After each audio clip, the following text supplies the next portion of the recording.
Bien, bonjour et bienvenue dans ce webinaire qui a pour thème achat des risques, toujours des risques, rien que des risques. Le webinaire sera présenté par Vanessa Lemot, experte des achats avec plus de 20 ans d'expérience dans différents domaines, la construction, les services, le public et le nucléaire. Alors, la présentation durera environ 20 minutes et sera suivie par une dizaine de minutes pour répondre à vos questions. Durant cette présentation, vous pouvez poser vos questions avec l'outil chat en bas de votre écran et je les formulerai à Vanessa Lemot à la fin de sa présentation. Si vous ne voyez pas correctement les slides projetés, vous pouvez utiliser l'option d'affichage en haut de votre écran afin de le régler. Alors, il est maintenant temps d'entrer dans le vif du sujet et je laisse la parole à Vanessa Lemot. Bonjour à tous, merci Nicolas. Du coup, nous allons attaquer. Merci pour cette introduction. Donc, dans ce webinaire, nous allons parler des risques par le prisme de l'entreprise et bien évidemment par le prisme des achats. Alors, bien évidemment, en 20 minutes, ça va être compliqué de couvrir l'ensemble des choses. J'ai essayé d'être le plus, de couvrir quand même un maximum de choses et on aura un échange. Donc, ce que je vous propose, c'est de faire ça en cinq parties que vous voyez au niveau du sommaire, avec une proposition de définition de risque, ce qui se passe au niveau de l'entreprise et l'évolution sur tous ces risques-là. De quels risques parle-t-on? Parce ils sont nombreux. Quelles sont les différentes typologies et surtout comment on fait un pilotage, une gestion des risques, un management des risques. Il y a plusieurs sémantiques là-dessus. Allons-y. Une définition. Alors, je me suis amusée à aller voir le Larousse qui propose 4 niveaux de définition sur le risque. Dans tous les cas, ce qui revient aussi, c'est une possibilité, une probabilité qu'un fait arrive. Il y a le Larousse qui est là, il y a l'approche normative, on la verra un peu plus tard aussi, qui propose une définition avec cette notion toujours d'incertitude, de probabilité. Donc, la définition que je vous propose, c'est la probabilité qu'un événement puisse menacer les activités et les actifs de l'entreprise, que ce soit du matériel ou de l'immatériel, et l'empêcher de réaliser ses objectifs et sa stratégie à long terme. Donc, effectivement, le risque, c'est quoi? C'est la résultante, c'est l'effet d'une incertitude sur un résultat. Et si on essaie de mathématiser tout ça, on pourrait dire que c'est une probabilité et multipliée par un impact. Donc l'idée par rapport à ça, c'est, enfin, il y a plusieurs stratégies qui peuvent être développées. C'est soit complètement de l'éviter ou de voir comment on peut l'anticiper et le gérer quand il arrive. Donc, on parlait tout à l'heure de l'approche normative. C'est aussi une autre définition et on voit que dans l'ensemble des normes qui sont proposées, il y a eu des évolutions, notamment sur la 9001 qui est quasiment la plus connue et qui vise à avoir une approche par le risque à intégrer dans le système de management de la qualité d'une entreprise. Je vais pas développer sur l'ensemble des normes qui existent. En tout cas, vous les voyez là. Et puis bon, on est à l'AFNOR, donc vous avez des spécialistes dans le domaine. Mais cette approche normative existe, est possible et est de plus en plus demandée aussi par les clients. Je vais recaler là sur le risque au niveau de l'entreprise des missions aussi et recentrer aussi sur la partie achat. Forcément, en tant que dire achat, c'est quelque chose qui me concerne. Euh, une aparté tout de même, le risque n'est pas que la panacée des achats. On est bien d'accord. Le risque concerne, enfin, le ou les risques concernent l'ensemble de l'entreprise. La fonction achat en est une partie prenante parce que justement, 60% en moyenne du chiffre d'affaires d'une entreprise sont des achats, donc des dépenses extérieures. À partir du moment où vous avez 60% de vos achats, qui peuvent monter jusqu'à 80, proviennent de l'extérieur, ça veut dire que là, il y a une gestion des risques fournisseurs. Et donc, ça concerne les achats, mais pas seulement. Bien évidemment, vous avez dans vos entreprises des directions juridiques, peut-être des directions compliance, des DSI, parce qu'on verra aussi toute la partie cyber, RGPD, etc. Donc, fiscalité aussi, enfin, j'en passe et des meilleurs. Forcément, la partie opérationnelle, et c'est l'ensemble de ces services, on va dire, œuvrent pour, à mon sens, essayer autant que possible de limiter les risques. Donc, moi, je vais me concentrer sur la partie, bien évidemment, achat, dans le management des fournisseurs, dans le management des risques fournisseurs. Mais encore une fois, ce n'est pas les seuls à agir. Petite statistique, avec ce qui s'est passé, bah, notamment la crise financière de 2008 et certaines faillites des fournisseurs, plus bon, le Covid, etc., si on est dans l'actualité, le risque fournisseur est la préoccupation de 72% des directions achats en 2023. Ça a considérablement augmenté. Donc, pour vous dire que c'est quelque chose qui est tenace et qui est de plus en plus aussi pris en compte. Au niveau de l'entreprise, de façon globale, si on fait un petit historique, il y a plusieurs choses aussi qui se jouent. Il y a l'écosystème de l'entreprise qui évolue, donc la notion de risque qui évolue avec. Encore une fois, si on se place sur le prisme achat, la fonction achat aussi évolue et prend une place de plus en plus prépondérante. Il y a deux phénomènes qui façonnent le contexte économique contemporain et sont source, on va dire, de risques nouveaux. Donc, la mondialisation, la mondialisation, avec l'ouverture des pays à bas coût, des nouvelles opportunités pour répondre à des objectifs stratégiques, notamment de recherche de compétitivité des entreprises. Donc, à partir du moment où on s'ouvre vers l'extérieur, bon, bah, il y a plus peut-être d'intermédiaires, il y a une connexion avec des pays, pas toujours dans les mêmes standards que les pays français. Il y a des tas de choses qui font qu'on expose encore plus. Donc, deux phénomènes, mondialisation. Le deuxième, l'externalisation stratégique. Effectivement, les entreprises ne se contentent plus que d'externaliser des activités non stratégiques. Elles cherchent vraiment à être dans leur cœur de métier, à capter aussi l'innovation, le savoir-faire de leurs partenaires, d'être dans une stratégie make or buy. Et une des caractéristiques de l'environnement macroéconomique actuel, c'est aussi l'effet papillon qui est provoqué par ces contextes. C'est-à-dire qu'à un moment, vu que l'entreprise n'est pas seule, fonctionne en interaction avec d'autres parties prenantes, les parties prenantes se multiplient. Du coup, on multiplie l'exposition au risque. Le marché, en fait, va vers une internalisation des échanges. Les entreprises, elles, sont encore une fois en permanente recherche d'innovation et les achats les achats au sens large sont de plus en plus sollicités. La responsabilité vis-à-vis de l'exposition à risque, en parallèle, s'est aussi intensifiée. On voit ça notamment entre autres, avec l'évolution du contexte réglementaire. Je vous ai mis quelques-unes des dates qui paraissent importantes sur la gestion du risque. Vous avez la LME qui concerne le paiement, notamment des fournisseurs, la SAPin, la SAPin 2.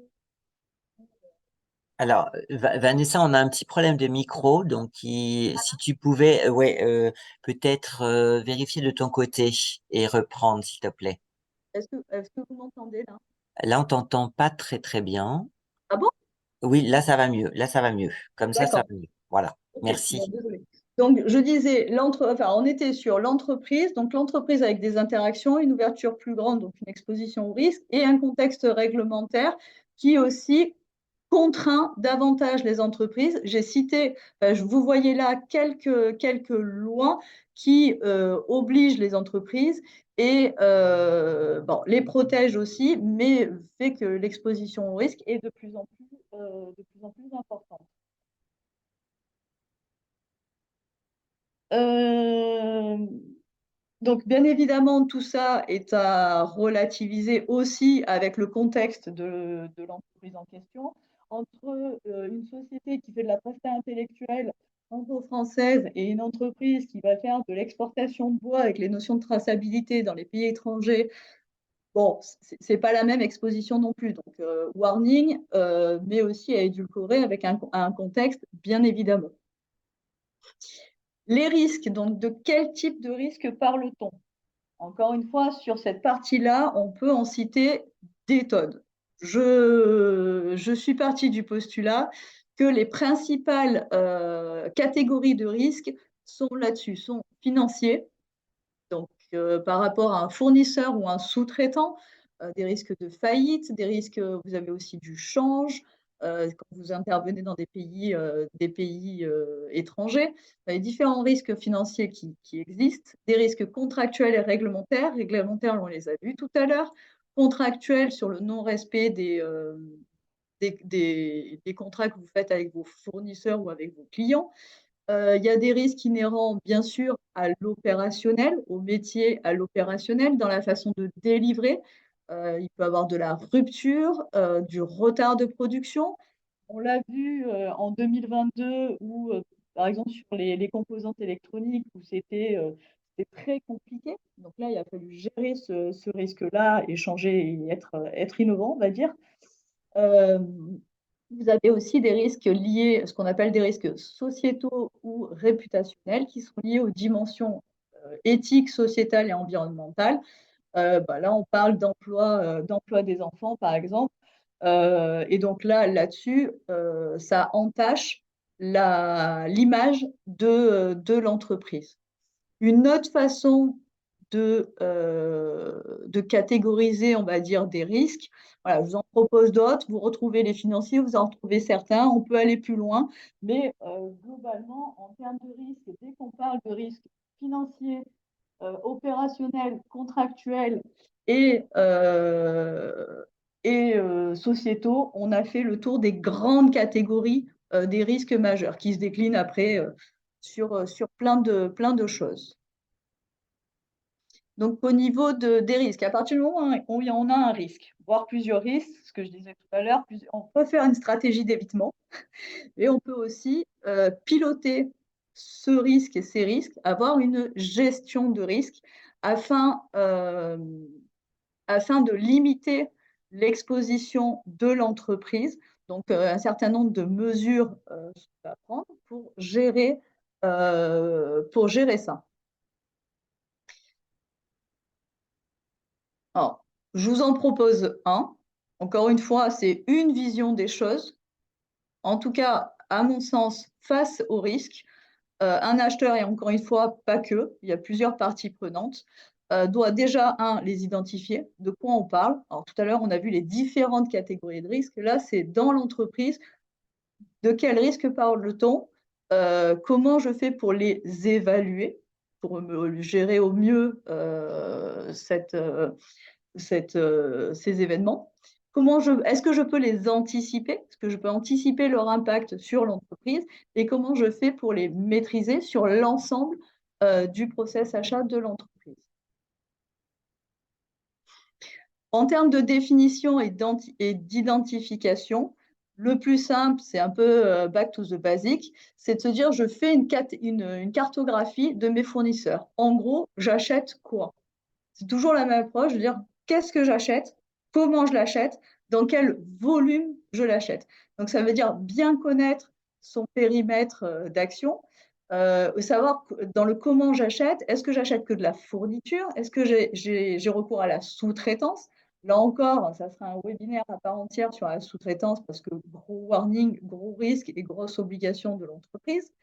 En tout cas, l'idée, c'est ça, c'est d'avoir une visibilité, de connaître, par exemple, un taux de dépendance avec son fournisseur pour avoir une option, un plan B, C ou D au cas où. Donc, il y a des tas d'outils qui existent. Je vais vous en citer quelques-uns que vous connaissez et qui permettent justement de faire cette catégorisation. Parce que c'est aussi, je vous rappelle, le risque, c'est aussi une récurrence. C'est-à-dire que acheter des crayons, bon, normalement, il n'y a pas beaucoup de risques. Vous commencez à acheter de la matière première. Si c'est le principal achat de votre entreprise, ça va commencer à être compliqué. Moi, j'achète pour plus de 6 millions de bois.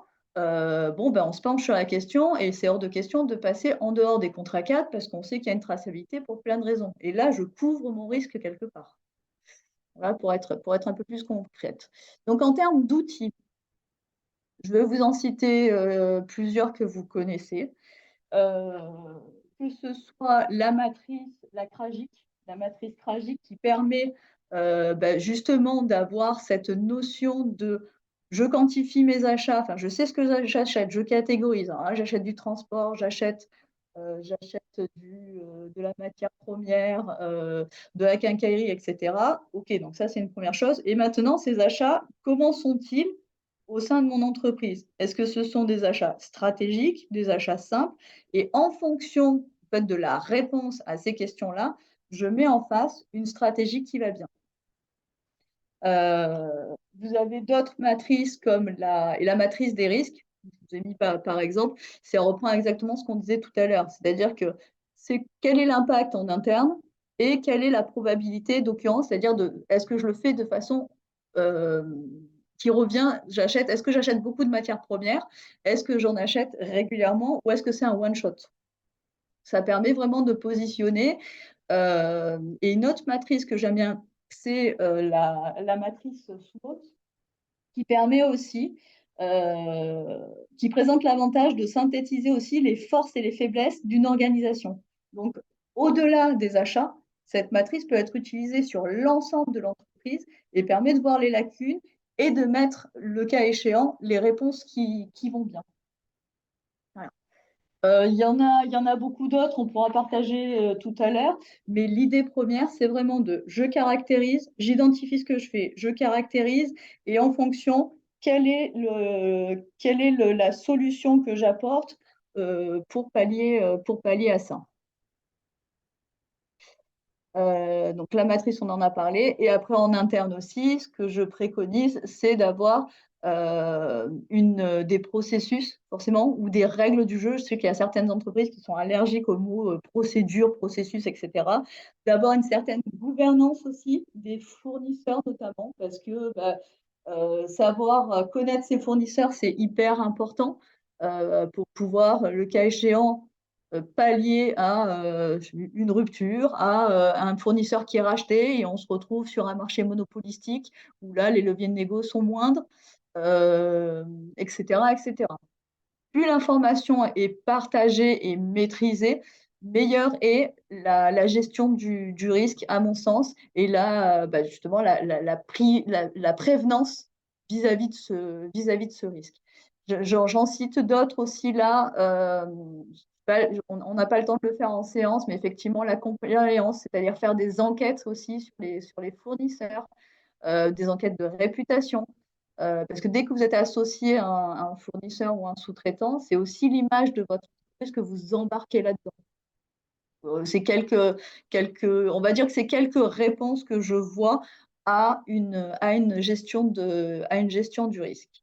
Donc, si on conclut là-dessus, donc une entreprise est exposée à des risques multiples, on l'a vu, de par aussi son écosystème qui se complexifie. La législation en France et en Europe, on fait partie d'un tout.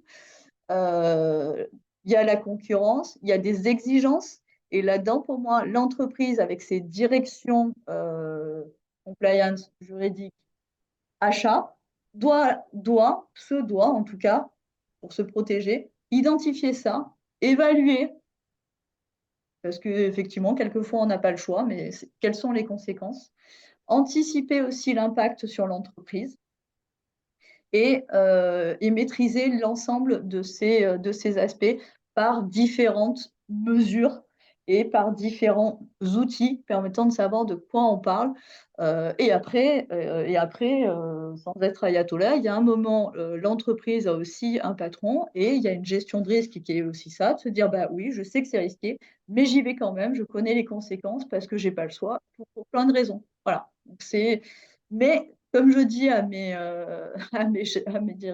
opérationnels et à mes acheteurs, tant que la personne est au courant et qu'elle prend une décision, elle fait un choix en connaissance de cause, OK. Voilà. C'est aussi notre job de faire ça, c'est d'amener la connaissance et l'ensemble des billes pour pouvoir bien décider. Donc, je conclurai par le risque coûte cher. Le risque coûte cher alors que l'opportunité rapporte, effectivement. prendre un risque peut coûter cher et l'idée, c'est d'être vigilant, d'être curieux, d'être créatif aussi par rapport à certains risques et comme, c'est un peu l'écriture chinoise qui dit ça, que dans le mot risque, vous avez à la fois cette notion de danger, on l'a dit en préambule, et d'opportunité, parce que quelquefois, ça nous permet aussi de nous creuser, de chercher d'autres solutions. C'est la note positive pour finir cette séquence sur les risques. Bon, merci pour votre attention. Je ne sais pas si vous avez des questions. Alors, Voilà très, le très timing. bien, merci. Merci beaucoup, Vanessa. Alors, effectivement, oui, on a eu un petit souci de micro de temps en temps, mais globalement, le son est bien passé. Alors, merci donc pour cette présentation, effectivement, qui est riche en enseignements. Alors, on a reçu des questions en privé, mais n'hésitez pas du coup à profiter de la présence de Vanessa Lemot pour continuer à en formuler via le chat et je lui soumettrai avec plaisir. Alors, donc, première question. Donc, dans un contrat, comment maîtrise-t-on le risque? Alors, dans un contrat, comment teste-t-on le risque? Bonne question. Bon, déjà, un contrat est constitué d'un ensemble d'articles c'est toujours pareil, c'est fonction d'un contexte. Alors, il y a deux choses. C'est en fonction du contexte. Qu'est-ce que j'achète?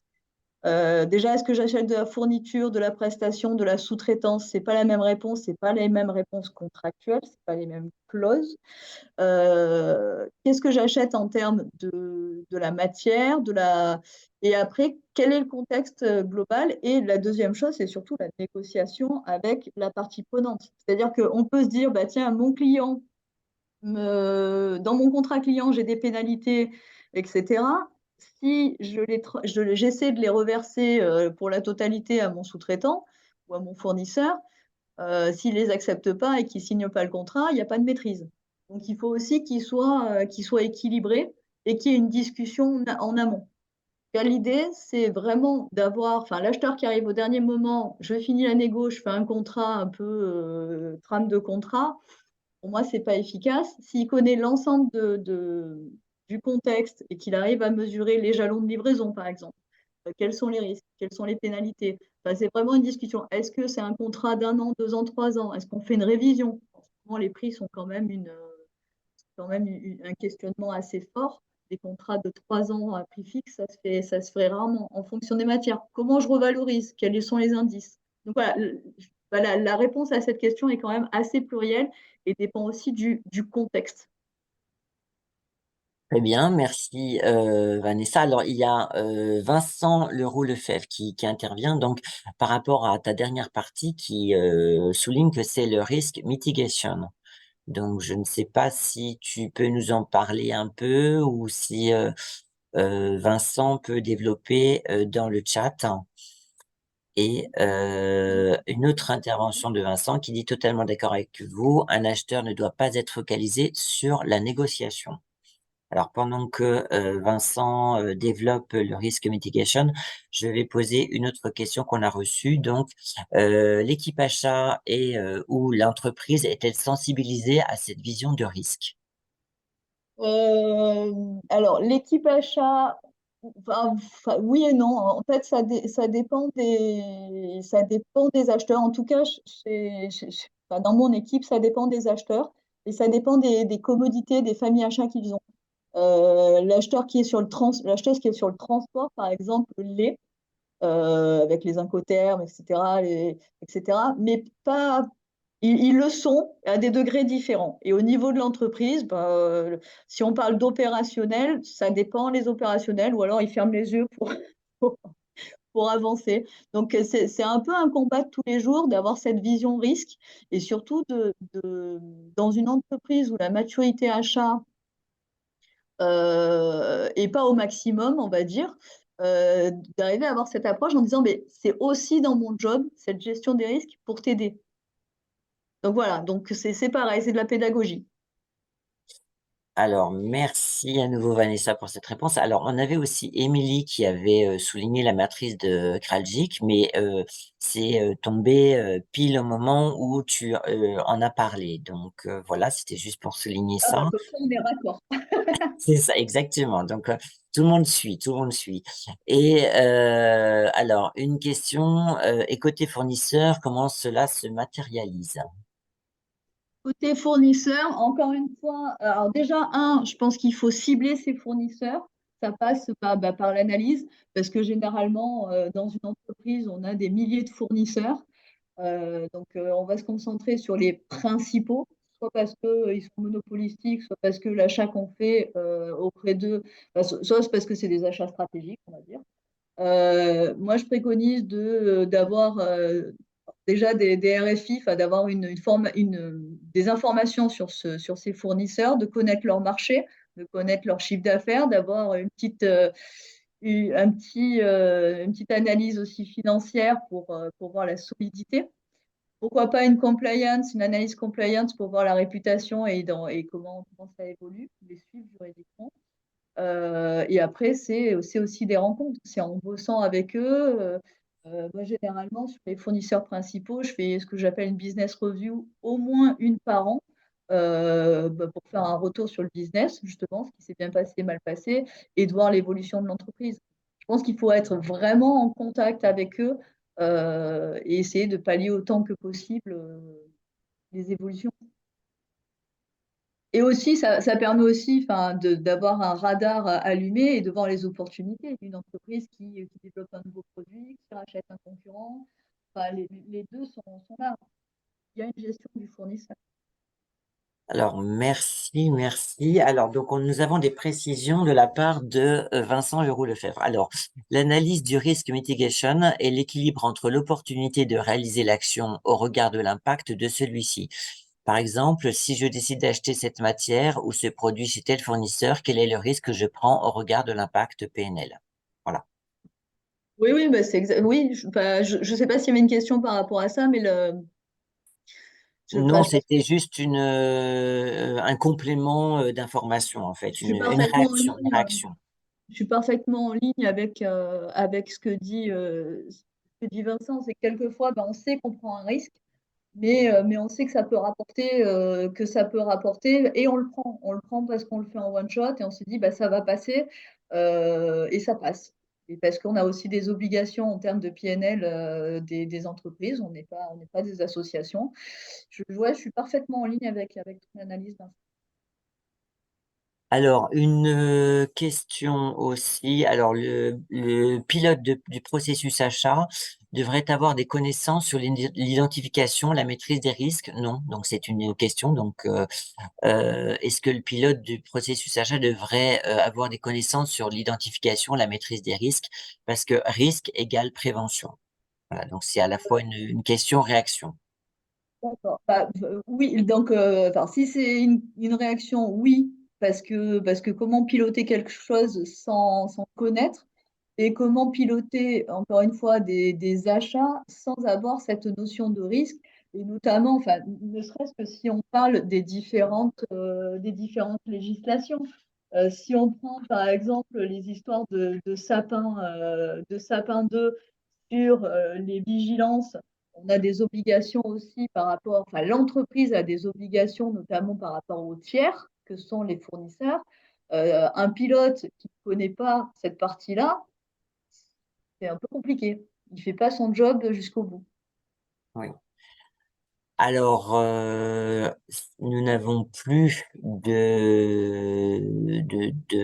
commentaires, de réactions. Alors, effectivement, et nous arrivons en plus à la fin de ce webinaire. Alors, bon, rassurez-vous, donc le webinaire a été enregistré. Il sera disponible dans la journée sur parcourscroisé.com.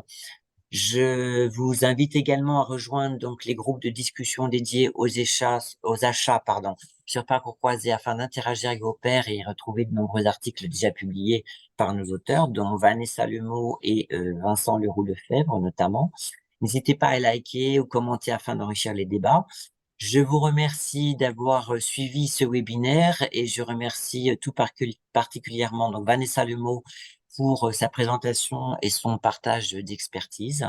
Donc, je vous dis à bientôt et n'oubliez pas, les échanges se poursuivent sur parcourscroisé.com.